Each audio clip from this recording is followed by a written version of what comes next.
What are microplastics and what do they have to do with fertility? We're talking about that today on Fertility Talk with RSCNJ, the Reproductive Science Center of New Jersey. I'm Melanie Cole, and joining me today is Dr. Alan Martinez. He's a specialist in reproductive endocrinology and infertility, and he's the clinical director of the Reproductive Science Center of New Jersey. The Reproductive Science Center of New Jersey combines a commitment to sensitive care with a state-of-the-art program. We proudly present Fertility Talk with RSCNJ. Here's Melanie Cole. Dr. Martinez, it's always such a pleasure to have you join us. Why don't we just start by telling the listeners, what are microplastics? Where do we find them? What even are they? Well, thank you for having me today as well, Melanie. I appreciate the opportunity.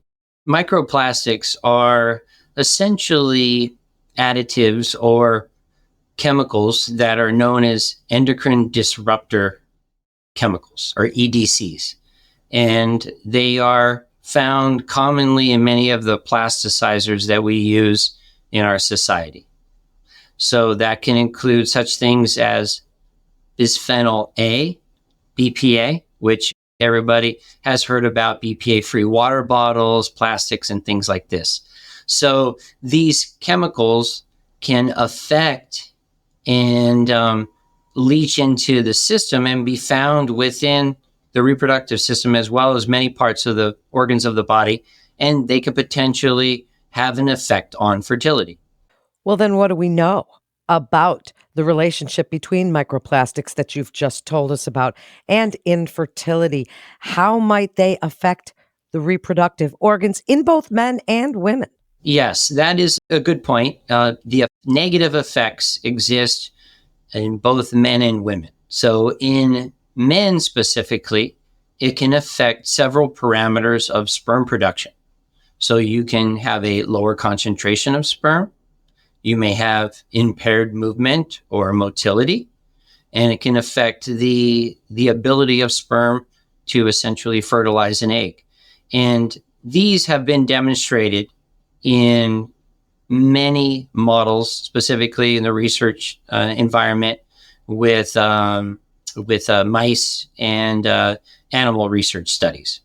With the female, we have also found that it may impair and affect the egg development that's important for fertility.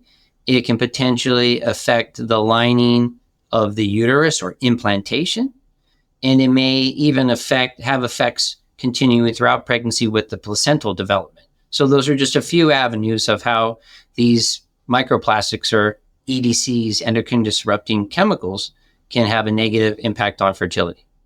Dr. Martinez, they're everywhere. I mean, plastic is everywhere. Are there certain things, you mentioned BPA, there's phthalates, there's so much in plastic.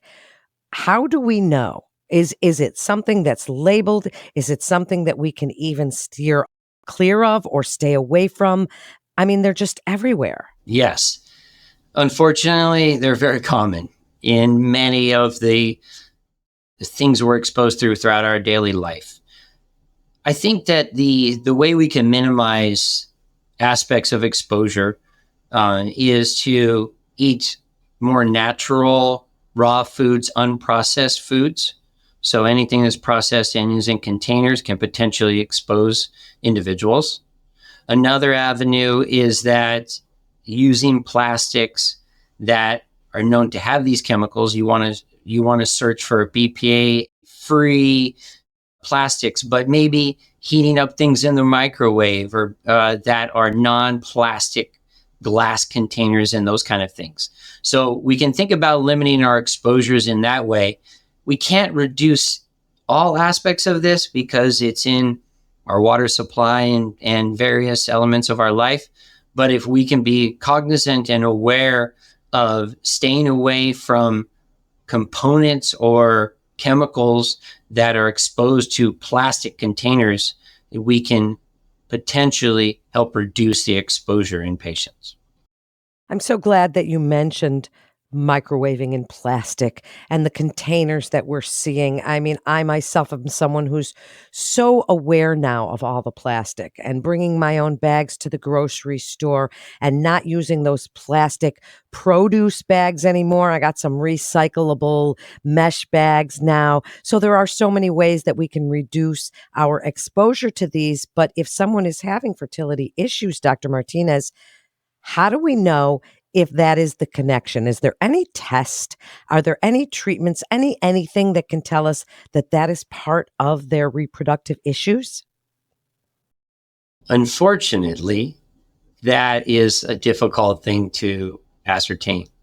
We have evidence within animal studies, and we know it can affect components from both the male and the female side of fertility.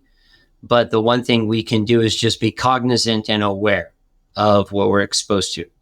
We currently do not have any tests that can say, okay, this is an unhealthy or unsafe level of these microplastics or plasticizers, but rather we just have to be aware of our exposure.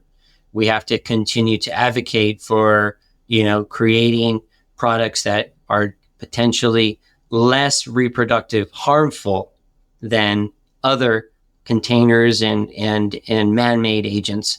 And then we just have to continue with the evaluation of fertility and the treatments that we do. So I think all of that awareness and knowing that you could limit your exposure by the choices you make in your own life, that is the way that currently is the best, weapon we have against excessive exposures to these components.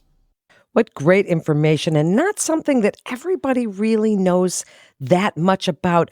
I'd love a final thought from you, Dr. Martinez, on how you are counseling your patients. People come in, they are looking to do infertility treatments. Do you mention microplastics and environmental factors, things that they can try? What you've said here today on this vodcast, do you mention this to them? And just give us your best advice. Yes, I think that after the evaluation, especially from the male perspective, if we have some decreased sperm parameters, then it definitely is a time frame of when I discuss it with patients and their exposure to environmental chemicals, because it's strongest in the evidence exists for the males. Okay, for the females, I think I take a global approach, and it's best to understand, hey, okay, what are the other elements of the fertility evaluation?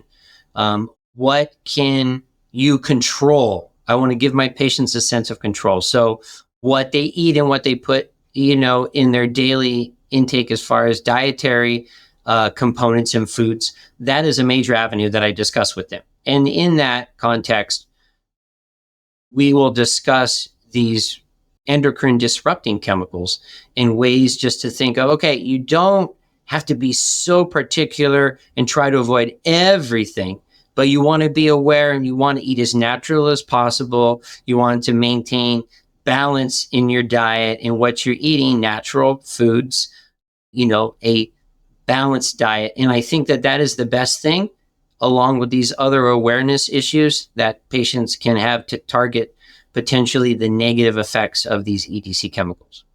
I think you just really mentioned it, awareness, because as I said before, I didn't even know about the microplastics in the environment. I just knew that we were just using too much.